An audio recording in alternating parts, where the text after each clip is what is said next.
बहुत पुरानी बात है। एक जंगल में एक गुरुकुल था जिसमें बहुत सारे बच्चे पढ़ने आते थे। एक बार की बात है, गुरुजी सभी विद्यार्थियों को पढ़ा रहे थे, मगर एक विद्यार्थी ऐसा था जिसे बार बार समझाने पर भी समझ में नहीं आ रहा था। गुरुजी को बहुत तेज से गुस्सा आया और उन्होंने उस विद्यार्थी से कहा, जरा अपनी हथेली तो दिखाओ बेटा। विद्यार्थी ने हथेली गुरुजी के आगे कर दी। हथेली देखकर गुरुजी बोले, बेटा तुम घर चले जाओ, आश्रम में रहकर अपना समय व्यर्थ मत करो, तुम्हारे भाग्य में विद्या नहीं है।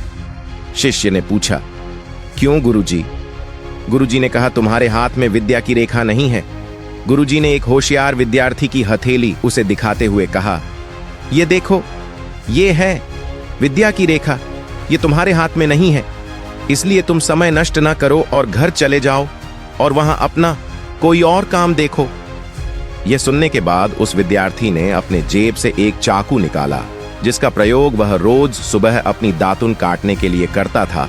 उस चाकू से उसने अपनी हाथ में एक गहरी लकीर बना दी। हाथ में खून बहने लगा। तब वह गुरुजी से बोला, मैंने अपने हाथ में विद्या की रेखा बना ली है गुरुजी। ये देखकर गुरुजी द्रवित हो गए और उन्होंने उस विद्यार्थी को गले से लगा लिया। गुरुजी बोले, बेटा तुम्हें विद्या सीखने से कोई ताकत नहीं रोक सकती है। दृढ़ निश्चय और परिश्रम हाथ की रेखाओं को ही बदल देता है।